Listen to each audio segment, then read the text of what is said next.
नमस्कार दोस्तों, आज के हमारे इस वीडियो में हम आपके लिए कार्तिक मास की जाट और भाट की कहानी लेकर आए हैं। एक समय की बात है, किसी गांव में एक जाट और एक भाट रहते थे।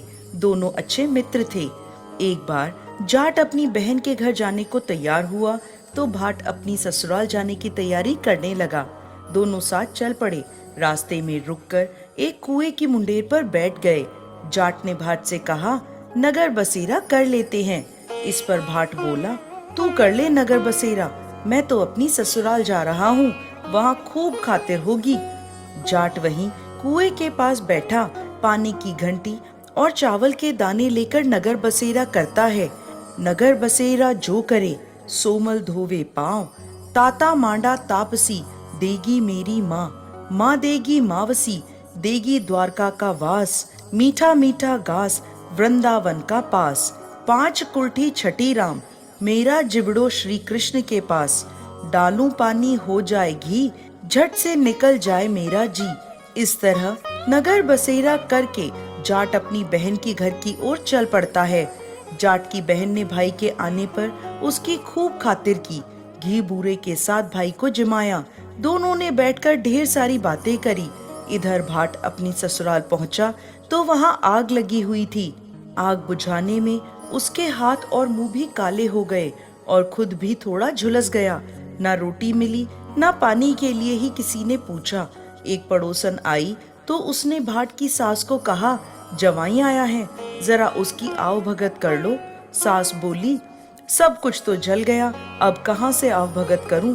तब पड़ोसन ने भाट को एक रोटी के साथ छाछ दी। भाट ने वही खाकर गुजारा किया। शाम को वो दोनों अपने अपने घर की ओर वापस चल पड़े। रास्ते में मिले, एक दूसरे का हाल पूछा। भाट बोला, मेरी ससुराल में तो आग लगी हुई थी, आग बुझाने में खुद काला हो गया हूँ, ना रोटी मिली ना पानी मिला। जाट बोला, मेरी तो बहन ने खूब खातिर करी। फिर बोला, मैंने कहा था ना नगर बसेरा कर लेते हैं, चल अब आजा नगर बसेरा कर लें। लेकिन भाट ने फिर मना कर दिया। भाट के जाने के बाद जाट फिर से पानी का लोटा और चावल लेके बैठा और नगर बसेरा करने लगा।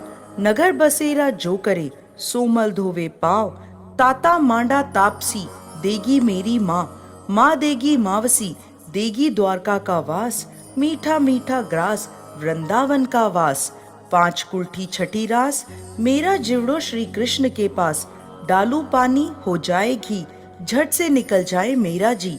ऐसा कहकर वो वहां से चल पड़ा। घर पहुंचते ही जाट की मौसी ने बहुत लाड प्यार किया। उधर भाट घर गया तो उसकी भैंस खो गई। उसका पिता एक लाठी लेकर उसकी ओर दौड़ा और कहने लगा, ससुराल गया तो आग लगा दी, अब यहाँ आया तो भैंस खो दी, जा पहले भैंस लेकर आ, तभी रोटी पानी मिलेगा। भाट सारा दिन भैंस ढूंढता रहा, लेकिन उसे भैंस कहीं नहीं मिली। जाट और भाट की मुलाकात फिर से बाजार में हो गई। जाट ने भाट के हालचाल पूछे तो भाट बोला, वापस आते ही मेरी भैंस खो गई, तब से भैंस को ढूंढ रहा हूँ, रोटी का तो पूछो ही मत। जाट बोला, मैंने कहा था ना नगर बसेरा कर लेते हैं, लेकिन तूने मेरी नहीं मानी। जाट की बात सुनकर भाट बोला कि तेरे नगर बसेरे में इतनी ताकत है तो चल अब कर ही लेते हैं। दोनों ने बैठकर नगर बसेरा किया।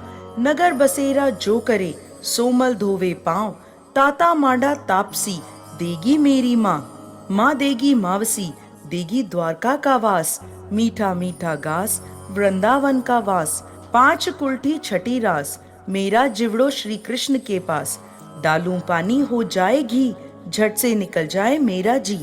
दोनों के नगर बसेरा करने पर भाट जैसे ही आगे बढ़ा तो उसकी खोई हुई भैंस मिल गई, जिसे लेकर वो घर पहुंचा। घर पहुंचते ही माँ ने कहा, बेटे को आते ही घर से निकाल दिया, सारे दिन से भूखा प्यासा भटक रहा है।